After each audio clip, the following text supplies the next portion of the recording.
Hello dear, क्या हाल है। उम्मीद करता हूँ कि इससे पहले के 2 चैप्टर में आपने मेरी सारी बातों का ध्यान रखा होगा। जो जो भी मैंने आपको बताया है उन सब चीज़ों का आपने फॉलो किया होगा। ठीक है। और अगर आप उन सब को मेहनत से फॉलो कर रहे हैं तो आपका क्वांट की तरफ देखने का नज़रिया जल्द ही चेंज होने वाला है। आप इसको मैथ्स की तरह देखते थे शायद पहले, अब आप इसको क्वांटिटेटिव एप्टीट्यूड की तरह देखोगे। ठीक है। तो ये प्रॉफिट एंड लॉस का इंट्रोडक्शन वीडियो है। इसके अंदर मैं आपको इंट्रोड्यूस करूंगा प्रॉफिट एंड लॉस से। लेकिन उससे पहले मैं आपको एक बात बताना चाहूँगा कि आप प्रॉफिट एंड लॉस के सारे कंसेप्ट सीख चुके हो प्रॉफिट एंड लॉस देखने से पहले। ठीक है। और ये बात आपको भी अभी पता लग जाएगी जब मैं आगे बताऊंगा। ठीक है। क्योंकि जो प्रॉफिट एंड लॉस और जो इंटरेस्ट है ना, वो एक हिसाब से परसेंटेज के बेटे हैं। आप अगर परसेंटेज में मेरी सारी बातें जान चुके हो तो उसी का एक टुकड़ा था इंटरेस्ट, और उसी का एक टुकड़ा है प्रॉफिट एंड लॉस। ठीक है। तो रिलैक्स होकर आराम से देखिएगा। है, आप इन चीज़ों को पहले ही सीख चुके हो, बस एक प्रॉफिट एंड लॉस के नज़रिए में पिरोने की देर है। और उस नज़रिए में मैं बिल्कुल आराम से शांति से पिरो दूंगा। बस रिलैक्स होकर कंसंट्रेशन के साथ देखना, टेंशन लेने की ज़रूरत नहीं है, आपको डेफिनेटली आ जाएगा। सारी बातें मानते रहना बस। तो चलिए अभी स्टार्ट करते हैं। तो सबसे पहले कि what is profit and loss, लाभ और हानि है क्या, ये मैं आपको बताता हूँ कि भाई ये सारा खेल किस चीज़ का है। मान लो आपने कोई चीज़ खरीदी है 300 रुपये में। ठीक है, आपने 300 रुपये दिए और कोई चीज़ खरीदी है। तो ये जो गोल गोल घेरा है ये रिप्रेजेंट करता है, ये दर्शाता है 300 रुपये को, कि आपने इतने रुपए में कोई चीज़ खरीदी है। फिर आपने क्या किया, आपका मन हुआ कि आप उस चीज़ को बेचो। तो आपने उस चीज़ के ऊपर देखो, ये गोल गोल घेरा है, इससे थोड़ा बड़ा है ना ब्लू वाला सर्कल, बड़ा है, मतलब कि आपने क्या किया, आपने उस चीज़ के ऊपर 500 रुपये रेट रख दिया। अब भाई 300 की लाए हो तो ज़्यादा में ही बेचना चाहोगे, तो आपने 500 रुपये रेट रख दिया। लेकिन 500 में कोई खरीदने को तैयार ही नहीं था। है। तो सबसे पहले तो एक चेंज देख लें कि ये आपने ये जो काम किया है इसको क्या बोलते हैं प्रॉफिट एंड लॉस, लाभ और हानि की भाषा में। आप 300 रुपये की चीज़ लाए और आपने उसके ऊपर लिख दिया 500। तो जो चीज़ आपने उसके ऊपर लिखी है, आपने क्या किया, मान लो ये वो चीज़ है ये। तो आपने क्या किया, आपने उसके ऊपर 500 लिख दिया। लिखने का क्या मतलब है, आपने उसके ऊपर मार्क कर दिया, आपने उस चीज़ के ऊपर अंकित कर दिया। तो उस चीज़ को बोलते हैं अंकित मूल्य या मार्क्ड प्राइस, क्योंकि हमने मार्क कर दिया। और जितने रुपए में आपने खरीदी थी उसको बोलते हैं कॉस्ट प्राइस, या फिर क्या बोल सकते हैं हिंदी में, क्रय मूल्य। है, क्रय मतलब कि उतने में हमने क्रय किया, उतने में हमने खरीदी है, खरीद भी बोल सकते हैं। तो अब 500 में तो कोई खरीद नहीं रहा था। है। और यहाँ पर आपने क्या किया है, यहाँ पर आपने 300 रुपये को बढ़ाकर 500 लिख दिया। तो ये जो 200 रुपये बढ़ाने का आपने ये जो काम किया है, इस काम को प्रॉफिट एंड लॉस की भाषा में क्या बोलते हैं, इस काम को बोलते हैं मार्क अप परसेंटेज। कि कितने रुपए ज़्यादा आपने अंकित कर दिया। तो आपने 200 रुपये बढ़ा दिए भाई, 300 रुपये रेट था, 200 बढ़ा दिए। तो कितने रुपए पर 300 बढ़ा दिए, सॉरी कितने रुपए पर 200 बढ़ा दिए, 300 रुपये पर 200 बढ़ा दिए। चलो कोई नहीं, लेकिन ये परसेंटेज है तो आपको परसेंटेज में बताना पड़ेगा। तो 200 रुपये बढ़ा दिए 300 रुपये पर, मतलब कि 2/3 बढ़ा दिए। और 2/3 को क्या बोलते हैं, 2/3 को बोलते हैं 66.66% तो 2/3 को क्या बोलते हैं, ये चीज़ तो आप परसेंटेज में सीख चुके हो ना। हाँ जी, बिल्कुल सीख चुके हैं। ठीक है। तो अब अगली स्टेप देखते हैं। तो जैसा कि मैं बता रहा था कि 500 रुपये में कोई नहीं खरीद रहा था उसको, तो आपने क्या किया, आपने उसके रेट को थोड़ा सा कम कर दिया। 500 से कम करके आपने उसके रेट को कर दिया 400। तो अब आप 400 में उसको बेच रहे हो, आपने किसी को 400 में बेच दिया। 500 में तो कोई उसको खरीद नहीं रहा था, किसी बंदे ने आपको बोला 400 में दोगे तो ले लूँगा, तो आपने उसके रेट को घटा दिया और उसको 400 में बेच दिया। तो यहाँ पर ये जो आपने एक और चेंज किया है ना, पहले 200 रुपये बढ़ाए थे, अब ये जो 100 रुपये घटाए हैं, जो 100 रुपये घटाए हैं उसको हिंदी में बोलते हैं छूट, या फिर क्या बोलते हैं बट्टा। और इंग्लिश में क्या बोलते हैं, इंग्लिश में इस टर्म को बोलते हैं डिस्काउंट। आपने उसको डिस्काउंट दे दिया। ठीक है। और इस डिस्काउंट को एक बार ग्राहक की नज़र से देखो। ग्राहक किस नज़र से देख रहा है, आप तो दुकानदार हो, आप इस चीज़ का सारा खेल खेल रहे हो। ग्राहक की नज़र से देखो। ग्राहक आपकी दुकान पे आया, उसने देखा कि भाई चीज़ तो 500 की है। तो उसने आपके साथ बार्गेनिंग की, थोड़ी बातें की और वो 400 में ले गया। तो ग्राहक अपने दोस्त को क्या बताएगा? ग्राहक बताएगा देख भाई 500 की चीज़ थी, 400 में लेकर आ रहा हूँ, 100 रुपये तुड़वा लिए तेरे भाई ने, 100 रुपये। तो यहां पर ग्राहक ने कितने रुपए तुड़वाए, कितने रुपए कम करवाए? 100। कितने पर कम करवाए? 500 पर। ग्राहक क्या बोलेगा? 500 में से 100 कम करवा के आ रहा हूं, 500 में से 100। तो 500 पर उसने 100 कम करवा लिए। तो परसेंटेज में अगर इसको बताएं तो इसको हम बोलेंगे 20%। 1/5 20% होता है, ये तो आपको पता ही होगा। ठीक है, परसेंटेज में कर चुके हैं।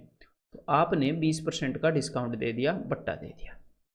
अब आप घर पर आए हैं, अब आपके पेरेंट्स आपसे जवाब मांग रहे हैं कि हाँ भाई सुबह 300 रुपये की चीज़ खरीद कर, जो तू घर से 300 रुपये लेके गया था, सुबह बोल रहा था बिजनेस करूँगा, क्या बना तेरा? फिर आपने घर वालों को बताया कि देखो जेब से लगाए थे 300 रुपये और घर पे लेके आ रहा हूँ 400 रुपये। तो भाई घर वाले खुश। तो ये जो चेंज आया है, ये जो 300 की जगह 400 आए हैं, इसको क्या बोलते हैं? तो आप बोलोगे कि भाई 300 रुपये लगाए थे और 300 रुपये पर मैंने 100 और कमा लिए, अब मेरे पास 400 हैं। मतलब कि अगर आपको मैं फिर से 300 दूँ तो आप फिर से 100 रुपये कमा लोगे, फिर से 300 दूँ, इसी प्रोसेस से आप फिर से 100 रुपये कमा लोगे। मतलब आप 100 रुपये कमा रहे हो 300 पर, 300 रुपये जेब से खर्च रहे हो और उसके ऊपर 100 रुपये आप एक्स्ट्रा कमा रहे हो। तो इस चीज़ को बोलते हैं फ़ायदा। कमा रहे हो ना आप, इसको बोलते हैं लाभ, प्रॉफिट। तो आप 100 रुपये कमा रहे हो 300 रुपये पर, मतलब कि आपका फ़ायदा कितना है?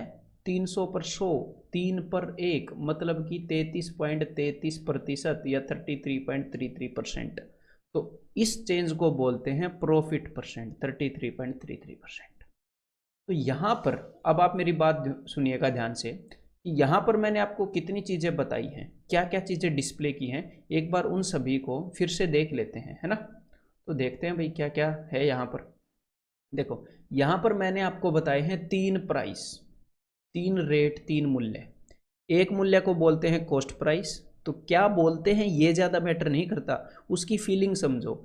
एक रेट होता है जिस पर हम चीज़ खरीदते हैं, अपनी जेब से जो खर्चा जाता है, ये समझो, ये फील, ये ज़रूरी होती है।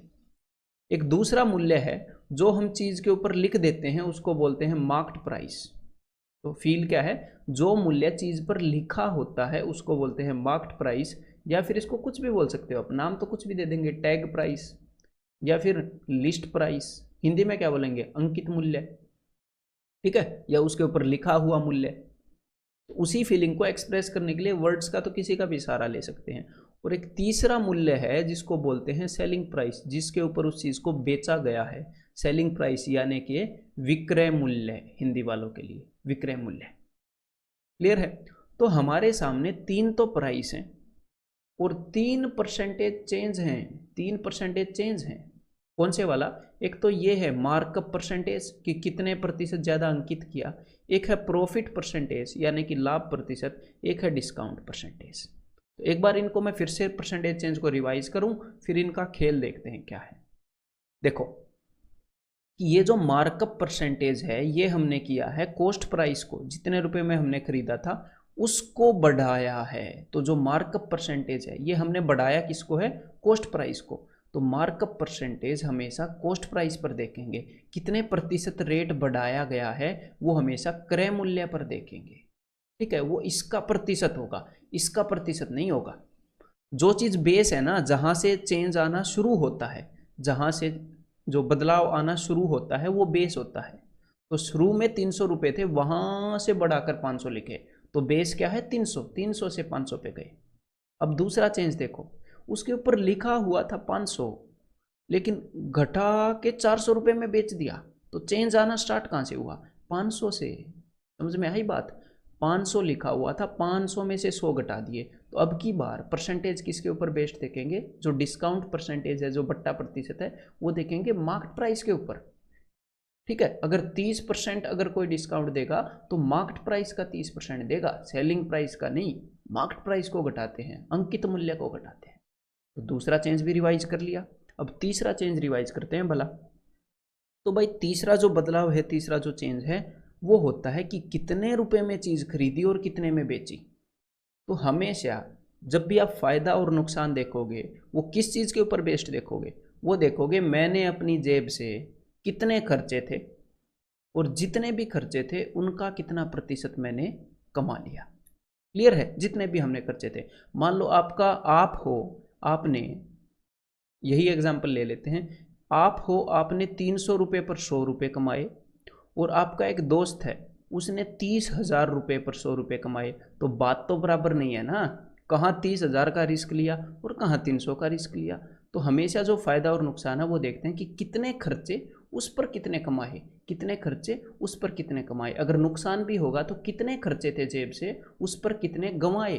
तो फायदा और नुकसान हमेशा किस चीज़ के परसेंटेज के रूप में देखा जाएगा, हमेशा कॉस्ट प्राइस के परसेंटेज के रूप में, हमेशा क्रय मूल्य के प्रतिशत के रूप में देखा जाएगा। तो क्लियर है? 3 प्राइस हैं, 3% बदलाव है। अब देख ये जो प्रतिशत बदलाव है ना, अब इन प्रतिशत बदलाव का एक बार इंपॉर्टेंस देखते हैं। ये जो परसेंटेज चेंज है इसका इंपॉर्टेंस सिर्फ वो नहीं है जो मैंने अभी तक बताया है, इसका एक और इंपॉर्टेंस चेंज है। देखो क्या है इसका इंपॉर्टेंस, ये है कि ये जो प्रतिशत बदलाव है, ये जो परसेंटेज चेंज है, ये एक पुल है, ये एक ब्रिज है। मैं इसको ब्रिज क्यों बोल रहा हूँ? ब्रिज इसलिए बोल रहा हूँ कि अगर आपको, देखो इन सभी को अगर हम मिटो दें, अगर आपको इस चीज़ की वैल्यू पता है कि ये चीज़ 400 है और आपको इस पुल की वैल्यू पता है कि 10% मार्कअप किया, तो अगर ये चीज़ 400 है तो इस 10% के पुल से चलकर हम बता देंगे कि ये चीज़ 440 है, मतलब कि इसको 10% बढ़ाकर ये आया। तो ये एक जरिया है यहाँ से वहाँ जाने का और वहाँ से यहाँ आने का, ठीक है। और ये चीज़ मैं परसेंटेज में बता चुका हूँ, कैसे बता चुका हूँ उसको मैं फिर से रिवाइज करवा रहा हूँ, ठीक है। फिर आप समझ पाओगे कि अरे ये चीज़ तो हम कर चुके हैं, और आपको पिक्चर भी दिखाऊंगा। देखो अगर आपको बता दिया गया मार्कअप परसेंटेज, तो आपके दिमाग में एक बात होनी चाहिए कि अगर 10% मार्कअप परसेंटेज है तो मैं कॉस्ट प्राइस को कितने से गुणा करूँ भाई, जल्दी बताओ। 110/100। तो मैं कॉस्ट प्राइस को यानी कि क्रय मूल्य को 11/10 से गुणा करूंगा तो ये आ जाएगा। सिर्फ ये एक चीज़ नहीं पता होनी चाहिए आपको, ठीक है, फिर तो मार खा जाओगे। आपको एक और चीज़ पता होनी चाहिए कि अगर मैं इसको 11/10 से मल्टीप्लाई करूंगा, गुणा करूंगा तो ये आएगा, और इसको 10/11 से गुणा करूंगा तो ये आएगा। ये जो एक ब्रिज है, ये जो ब्रिज है, ये जो पुल है, ये रास्ता है यहाँ से वहाँ जाने का, वहाँ से यहाँ आने का, ठीक है। समझ में आ गई बात? एक तो इस परसेंटेज चेंज का महत्व आपको पता लग गया। अब दूसरे प्रतिशत बदलाव की इंपॉर्टेंस मैं आपको बता देता हूँ। अगर यहाँ पर 16.66% डिस्काउंट बताया गया है, तो आपको ये पता होना चाहिए अगर मैं मार्केट प्राइस को, अंकित मूल्य को 16.66% कम करूँगा, मतलब कि मार्केट प्राइस के ऊपर कुछ छूट दी गई, तो भाई छूट का क्या मतलब होता है, कुछ रुपए घटाए गए चीज़ से और फिर बेची गई, फिर वो उसका विक्रय मूल्य आ गया। तो इसको 16.66% कम करना, मतलब कि 1/6 कम करना, 5/6 गुणा करना।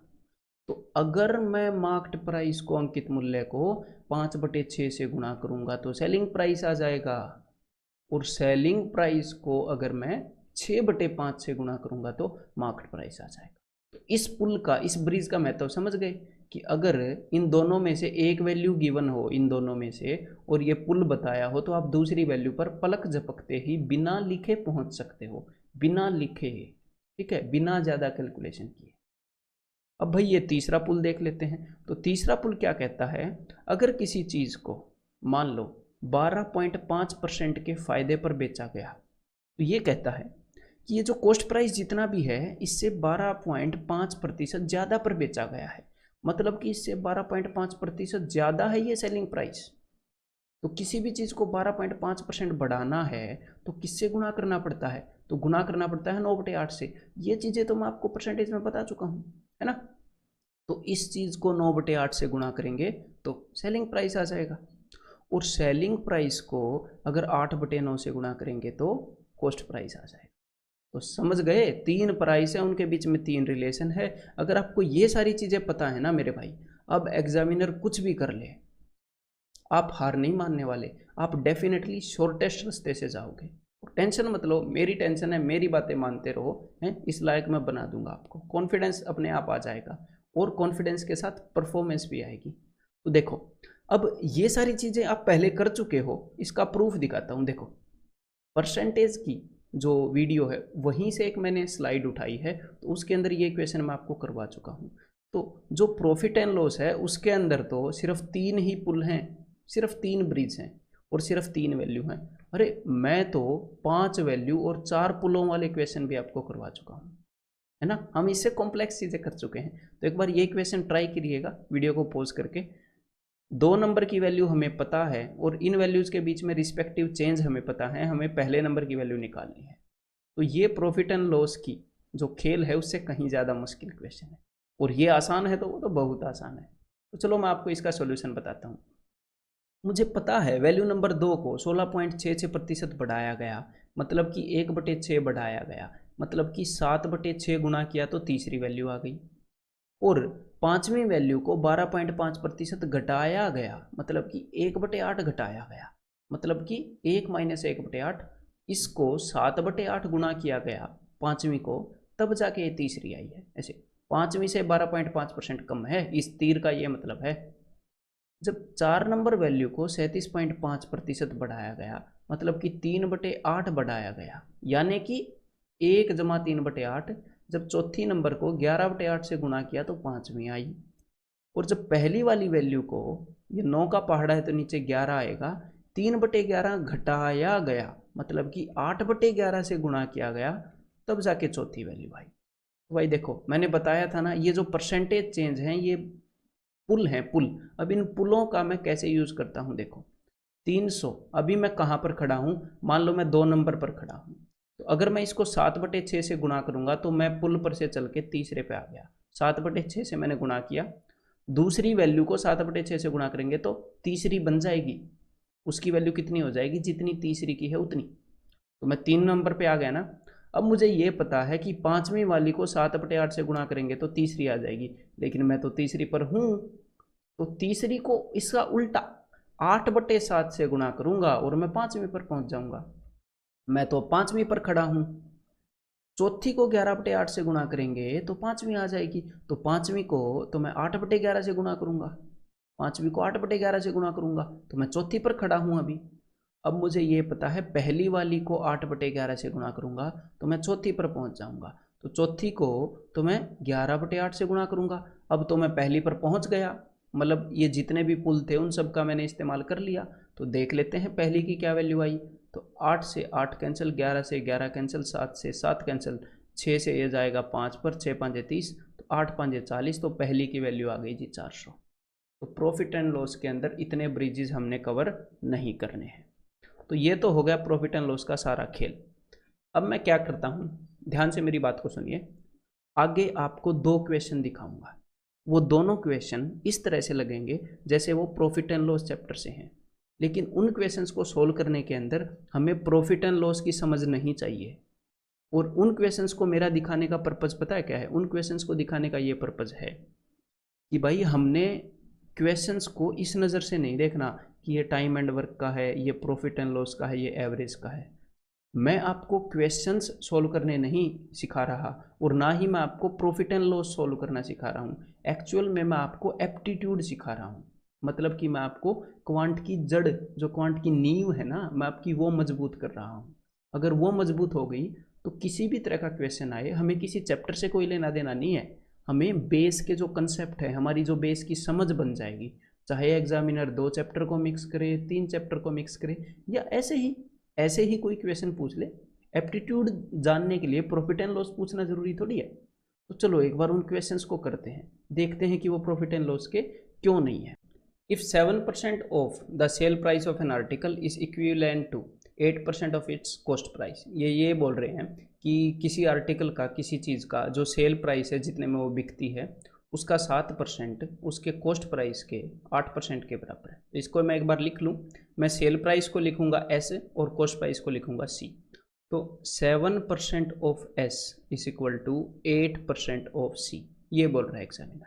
फिर उसने क्या बोला, देखो 9% ऑफ इट्स सेल प्राइस, कि उसके सेल प्राइस का 9% ऑफ सेल प्राइस एक्सीड्स, मतलब कि ज़्यादा है, किससे ज़्यादा है, 10% of cost price, 10% of cost price से ज़्यादा है, और कितना ज़्यादा है, ₹1। तो 10% ऑफ कॉस्ट प्राइस भी मैंने लिख लिया। तो ये जो 9% ऑफ सेल प्राइस है ये ज़्यादा है, इससे इससे 1 रुपया ज़्यादा है। तो भाई इसके अंदर मैंने 1 रुपया जोड़ दिया और अब ये दोनों बराबर हो गए क्योंकि वो इससे 1 रुपया ज़्यादा था। तो अब तक जो चीज़ एग्जामिनर ने कही वो मैंने आपके सामने लिख दी। अब तक मैंने कुछ सोल्व नहीं किया है, सिर्फ जो चीज़ उसने बताई वो लिखी है। अब एक बार इसी इक्वेशन को इस चीज़ के साथ कंपेयर करो ज़रा। 7x is equal to 8y, 9x is equal to 10y plus 1। तो ये किस चीज़ का क्वेश्चन लग रहा है आपको? ये क्वेश्चन है इक्वेशंस का, कंप्लीटली इक्वेशन, लीनियर इक्वेशन का। ठीक है, तो इस लीनियर इक्वेशन को कैसे सॉल्व करते हैं पता है? हाँ पता है कि हम क्या करते हैं, हम या x या y इन दोनों में से किसी एक का जो वेरिएबल है वो सेम कर देते हैं, फिर एक इक्वेशन में से दूसरी सब्ट्रैक्ट कर देते हैं। ठीक है, तो जो वेरिएबल हमने सेम किया था उससे दूसरे वाले की वैल्यू निकल के आ जाती है। तो एक बार यहीं पर हम क्या करें, वही तरीका एक बार लगा लेते हैं। तो भाई एक बार उसने पूछा क्या, वो देख लूँ एक बार। Then what is the cost price of the article, कि आर्टिकल का कॉस्ट प्राइस क्या है। मतलब मुझे s को सेम करना पड़ेगा ताकि s डिलीट हो जाए और मुझे c की वैल्यू पता लग जाए। तो किस चीज़ से मल्टीप्लाई करूं, तो ऊपर मैं मल्टीप्लाई कर दूंगा, ऊपर मैं मल्टीप्लाई कर दूंगा 9 से ताकि ये 9 7 63 हो जाए, और नीचे मैं मल्टीप्लाई कर दूंगा 7 से ताकि ये भी 63 हो जाए। और फिर ये s वाले टर्म से s वाला टर्म खत्म हो जाएगा और मुझे c की वैल्यू मिल जाएगी। तो चलो एक बार सोल्व करते हैं इसको। ठीक है, और मुझे ये पता है कि मैंने s वाले टर्म को बराबर कर दिया है, तो इनको सोल्व करने की ज़रूरत नहीं होती, मैं तो सीधा 0 लिख देता हूँ क्योंकि मुझे पता है मैंने ही तो ऐसे नंबरों से मल्टीप्लाई किया है कि ये कट जाएं, और ऊपर वाले में से मैं नीचे वाला सब्ट्रैक्ट कर रहा हूँ। तो 9 8 जा मेरे दिमाग में है 72। ठीक है, 9 8 72 मेरे दिमाग में ही है, 7 दही 70, 70 भी मेरे दिमाग में है 70। तो 72 माइनस 70, 2% ऑफ सी। अब यहाँ पर देखो, यहाँ पर कुछ भी नहीं है, कुछ भी नहीं है मतलब सिर्फ 0 है। अब ये 0 मैंने इसलिए लिखी कि आप कंफ्यूज ना हो जाओ, क्योंकि नीचे +1 नहीं आएगा, 0 माइनस 1। ऊपर वाली में से नीचे वाली सब्ट्रैक्ट कर रहे हैं, 72% में से 70% सब्ट्रैक्ट किया तभी तो 2 आया ना, तो इसलिए ये -1 आएगा। और ये -1 नहीं आएगा, यहाँ पर ये 7 से इसको मल्टीप्लाई भी करना है, तो ये -7 आएगा। क्लियर है? तो अब हम क्या करेंगे, इस 7 को उस साइड भेज देते हैं, तो ये आ जाएगा 2% of cost price is equal to 7। और हमने निकालना है कॉस्ट प्राइस, मतलब कि 100%। तो भाई 50 गुना कर दो, तो ये आ जाएगा 350, ऑप्शन बी। तो अब यहाँ पर इसका सॉल्यूशन तो आ चुका है। अब इस क्वेश्चन के अंदर सेल प्राइस इंक्लूडेड है, सेलिंग प्राइस है, विक्रय मूल्य है, क्रय मूल्य है। फिर भी मैं बोल रहा था कि ये प्रॉफिट एंड लॉस का क्वेश्चन नहीं है, उसके कंसेप्ट नहीं चाहिए। क्यों बोल रहा था, देखो एक बार ध्यान से। अगर मैं इस सेल प्राइस ऑफ आर्टिकल को काट दूं और यहां पर मैं लिख दूं A, if 7% of A is equivalent to 8% of B and 9% of A exceeds 10% of B by ₹1, then what is the value of B? तो क्या इसका कोई आंसर चेंज होएगा? वही आ जाएगा ना, ऑप्शन बी। तो यहाँ पर एग्जामिनर ने आपसे प्रॉफिट एंड लॉस का क्वेश्चन नहीं पूछा, यहाँ पर उसने आपसे इक्वेशन का क्वेश्चन पूछ लिया। तो अब आप ऐसे टेंशन में मत आ जाओ कि मुझे कैसे पता चलेगा कि उसने इक्वेशन का पूछा। नहीं, अब मेरा मोटिव ये भी नहीं था कि आप ये पता करो कि कौन से चैप्टर का क्वेश्चन है, नहीं। मैं आपको सिर्फ कंसेप्ट्स बताने वाला हूँ, कोर कंसेप्ट्स, उनको हर एक चैप्टर के नज़रिए से आपको दिखाने वाला हूँ। बस आपने क्या करना है, एग्जाम में या जब भी मॉक टेस्ट देंगे, क्वेश्चन को पढ़ना है बिना नकाब के, ये सोच के नहीं कि प्रॉफिट एंड लॉस का है इसका उसका, बिना उसको क्वेश्चन को समझे उसके ऊपर नकाब नहीं पहनाना है। तो क्वेश्चन को पढ़ना है, देखना है, कंसेप्ट को समझना है, हाँ जी ऐसे ऐसे बोल रहा है, सिचुएशन समझ में आ गई, और उसको सॉल्व कर देना है। क्लियर है? तो चलिए एक और क्वेश्चन मैं आपको दिखाता हूँ, इसको सॉल्व करने की कोशिश करिएगा। The retail price of A water geyser, retail price यानी कि उसका खुदरा मूल्य 1265 रुपये। If the manufacturer gains 10%, the wholesaler dealer gains 15% and the retailer gains 25%। ये जो खुदरा मूल्य होता है ये क्या होता है, जो रिटेलर देता है, मतलब जो ग्राहक के घर में जितने रुपए की चीज़ पहुंचती है, MRP देखा है आपने चीज़ के ऊपर, मैक्सिमम रिटेल प्राइस, कि मैक्सिमम इतने रुपए में रिटेल कर सकते हैं, मैक्सिमम इतने रुपए में बेच सकते हैं, इससे ज़्यादा नहीं बेच सकते ग्राहक को, MRP है ना। तो then the manufacturing cost of the product is, तो देखो यहाँ पर एक बार पहले सिचुएशन को समझ लो। इन्होंने ये बताया है कि मैन्युफैक्चरर जो उत्पादक है, जो चीज़ को बनाता है, उसे 10% का फायदा होता है। मतलब कि वो जितने रुपए में भी चीज़ को बनाता है उससे 10% ज़्यादा में बेचता है। तो भाई मान लो मैन्युफैक्चरर M रुपए में बना रहा है, तो भाई उसने 10% ज़्यादा में बेच दी। मतलब मैन्युफैक्चरर ने जितने रुपए में भी चीज़ बनाई उसको अगर मैं 10% बढ़ा दूं तो पता लग जाएगा कि इतने में बेच दी। और मैन्युफैक्चरर ने किसको बेची थी? मैन्युफैक्चरर बेचते हैं होलसेल डीलर को। मान लो आप जूते बनाते हो, आप जूते के मैन्युफैक्चरर हो, फिर आप बेचते हो उस बंदे को जो होलसेल के भाव में दुकानों को बेचता है। तो आपने होलसेल डीलर को दे दिया, तो डीलर ने इतने रुपए में खरीदा है ना, जितने में मैन्युफैक्चरर ने बेचा है इतने में खरीदा, तो डीलर ने भी 15% का फायदा कमा लिया। मतलब जितने में भी उसने खरीदा था उससे 15% ज़्यादा में बेच दिया डीलर ने। ठीक है, 15% ज़्यादा में बेच दिया। एक और बंदे को, रिटेलर को, जो ग्राहकों को बेचेगा, रिटेलर ने भी 25% फायदा कमा लिया। मतलब जितने में भी खरीदा था उससे 25% ज़्यादा में बेच दिया। और ये बोल रहे हैं कि जो रिटेल प्राइस है, मतलब जितने में रिटेलर ने बेचा है, वो प्राइस है 1265 रुपये।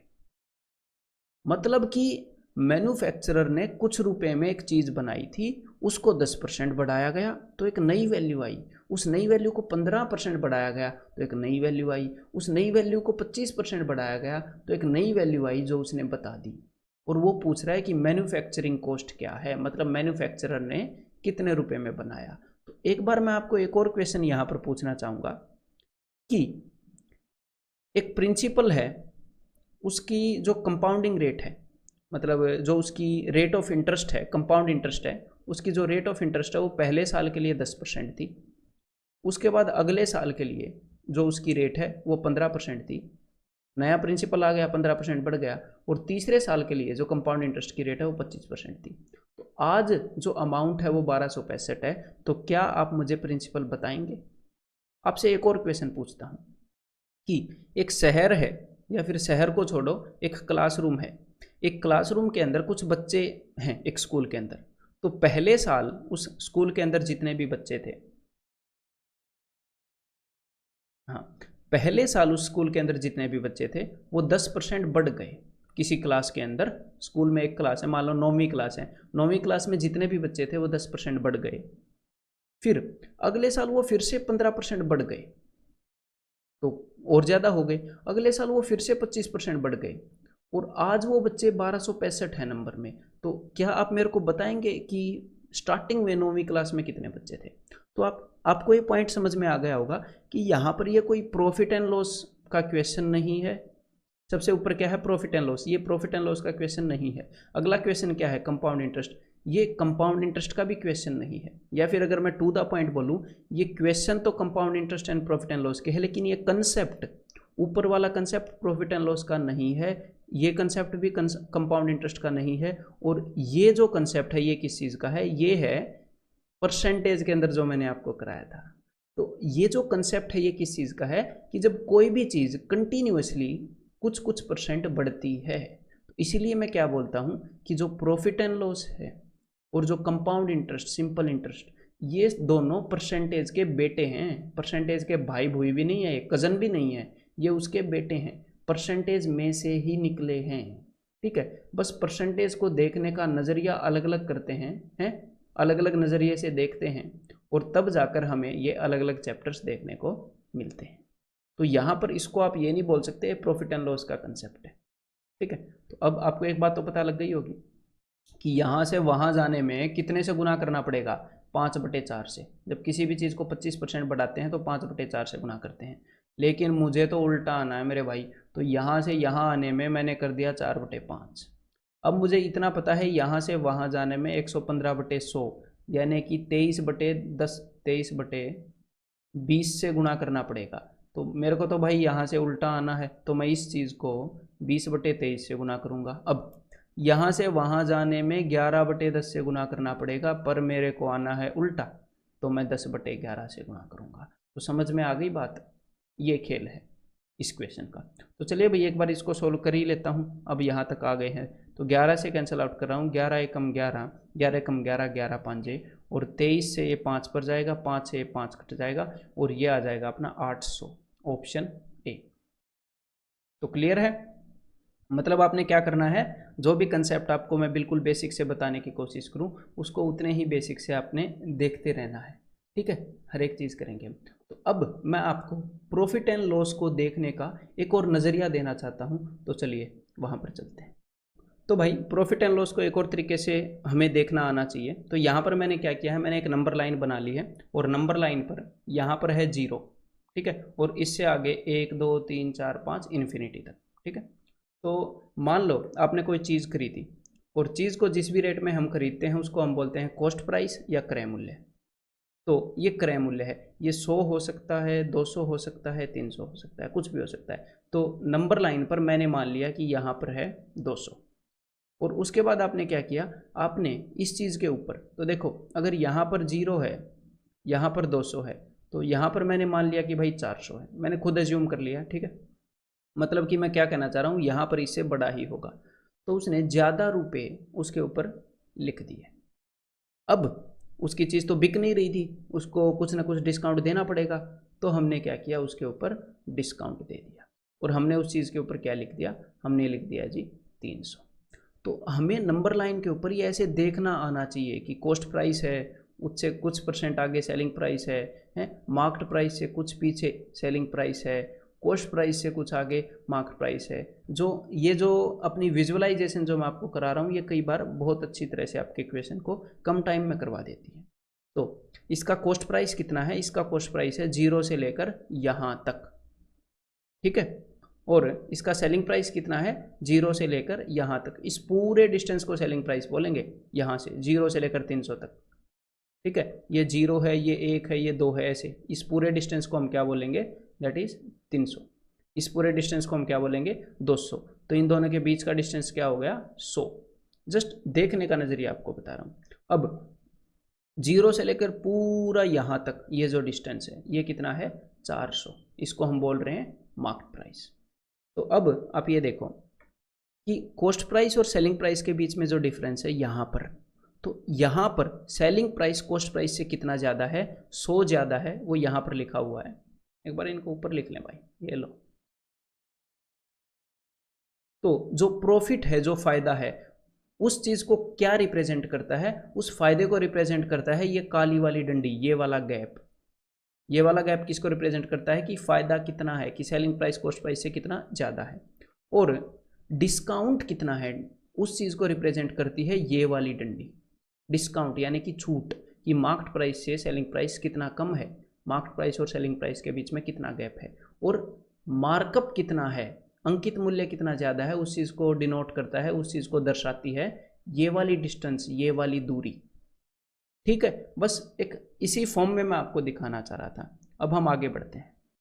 तो भाई हम प्रॉफिट एंड लॉस को 2 हिस्सों में एक हिसाब से करने वाले हैं, 2 पार्ट्स में, ठीक है। मतलब कि इस प्रॉफिट एंड लॉस के आधे पार्ट में मैं आपको कुछ सम दूंगा या कुछ कंसेप्ट्स बताऊंगा, जिनके अंदर सीपी और एसपी की जो रिलेशन है उसको हम डिटेल में करने वाले हैं, उसके ऊपर जो अलग अलग तरह के क्वेश्चंस आने हैं वो करने वाले हैं। और फिर आधे पार्ट के बाद जब आपको इनका खेल अच्छे से समझ में आ जाएगा, उसके बाद हम मार्केट प्राइस को भी इन्वॉल्व कर लेंगे, अंकित मूल्य को भी है, फिर उस टाइप के कई क्वेश्चंस करेंगे। तो सबसे पहले पार्ट के लिए अब आपके दिमाग में क्या अंडरस्टैंडिंग होनी चाहिए, वो ध्यान से देखो कि हम एक वो रेट, जितने रेट पर हम चीज़ को खरीदते हैं वो है सीपी क्रय मूल्य, जितने पर हम बेचते हैं वो है एसपी क्रय मूल्य। तो यहाँ पर जो मैंने केस लिया है वो लिया है कि हमें कुछ ना कुछ फ़ायदा हुआ है, कॉस्ट प्राइस से ज़्यादा है सेलिंग प्राइस, हमें कुछ ना कुछ फ़ायदा हुआ है, प्रॉफिट हुआ है। तो हमारे पास यहाँ पर 3 चीज़ें हैं, ध्यान से देखो 3 चीज़ें हैं। एक तो है ये रेट कि भाई जितने में हमने खरीदा, दूसरा है कि फ़ायदा कितना हुआ, ये पुल जो है, और तीसरा है कि कितने में बेचा। तो आपका एग्जामिनर पता है क्या करेगा, आपका एग्जामिनर आपको अलग अलग तरीके से, एक तो ये तो सिंपल सा तरीका हो गया कि भाई 300 रुपये कॉस्ट प्राइस है, 10% फ़ायदा है, ये बताओ, ये तो सिंपल सा हो गया। लेकिन इसी काम को कई तरीकों से करता है वो। तो अलग अलग तरीकों से इन 3 में से कोई भी 2 आपको वो बता देता है और तीसरा पूछ लेता है। तो एक बार इसका सबसे सिंपल वर्जन हम देख लेते हैं, ठीक है। तो सबसे पहला वर्जन, अगर किसी ने ये बता दिया कि कॉस्ट प्राइस, हमने चीज़ को खरीदा 500 रुपये में है और हमें 10% फ़ायदा हुआ है, तो सेलिंग प्राइस बताओ। तो बिल्कुल सिंपल सी बात है, जितने में भी हमने खरीदा है उसका 10% फ़ायदा हुआ है। तो भाई 500 का 10% 50, तो मतलब हमने 50 रुपये ज़्यादा में बेचा होगा, 550 में बेचा। एक तो ये वे है इस चीज़ को देखने का। दूसरा वे क्या है, दूसरा वे ये है कि अगर 10% फ़ायदा हुआ है तो इसको, जो कि मैं पहले भी बता चुका हूँ कि इसको हम 11/10 से मल्टीप्लाई करेंगे तो ये वाली चीज़ आ जाएगी। क्लियर है। अब दूसरा वो क्या करेगा, दूसरा आपको वो सेलिंग प्राइस बता देगा। मान लो यहाँ पर उसने कुछ भी बता दिया 770, तो हमें पता है। अब आपने कंफ्यूज होकर ये नहीं करना कि इसको 10% कम कर दिया, 10% फ़ायदा है, किसी चीज़ को 10% बढ़ा के ये आया है तो इसको 10% कम कर दिया। हालांकि परसेंटेज में ये कंसेप्ट हमने बिल्कुल अच्छे से किया है कि इस चीज़ को 10% बढ़ा के ये आया है, मतलब इस चीज़ को 11/10 से मल्टीप्लाई करके ये आया है, तो इस चीज़ को 10/11 से मल्टीप्लाई करके ये आएगा। क्लियर है, ये मैं थोड़ी देर पहले भी बता चुका। तो ये है दूसरा केस कि भाई उन्होंने कॉस्ट प्राइस पूछ लिया था।